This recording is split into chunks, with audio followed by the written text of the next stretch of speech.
Hello, ladies and gentlemen. It is that Canadian sports guy. Here are the NHL and NFL headlines. First off, just happened not too long ago on Hockey Day in Canada.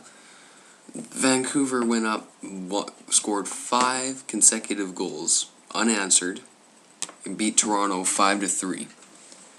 Now, it is Toronto. You should beat them.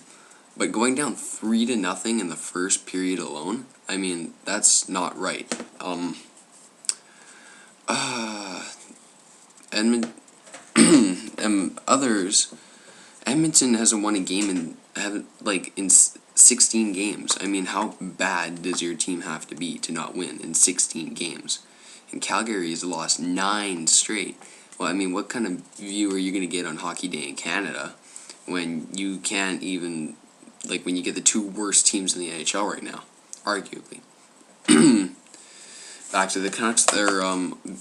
Tonight's win was the beginning of a 14-game road trip, 8 games before the winter break, or Winter Olympics, and 6 games afterwards.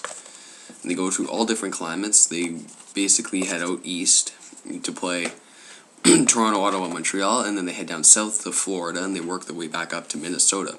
Pack your parka and your Speedo. Then they do. Then they have their Olympic break, and then they have to go for another 6 games on the road. I mean, who schedules that? I mean, how badly do you have to hate the West to schedule games like that? I mean, that's the only reason players don't come to places like Vancouver, Calgary, Edmonton. They're always traveling all over the place. Let's see. Also, the Ducks signed Jonas Hiller to a 4-year extension. That, I believe, is a good move and an ultimate slap to the face to J.S. Shiger. I mean, Shiger had those couple breakout years, and now Hiller's in place of him. He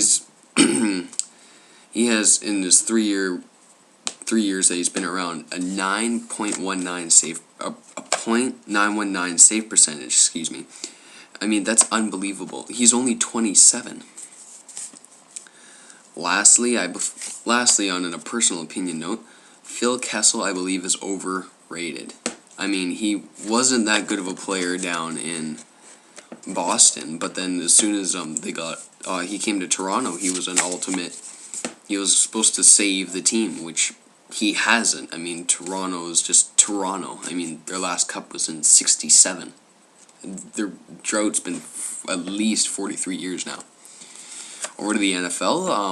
My Super Bowl predictions for this Super Bowl predictions. I believe New Orleans is going to be Indianapolis because New Orleans managed to take down Minnesota, and Minnesota was the predicted team to win. Now, going in with that kind of confidence as the underdog once again, I believe the New Orleans will come out on top. And sticking with Minnesota, I don't believe Brett Favre will retire. He will come back for another season because he had signed a 2-year contract with Minnesota, and to come so close to the Super Bowl, and they're probably going to keep most of their players, he's probably going to be back for more. That's it for now. That's been That Canadian Sports Guy. See you guys later.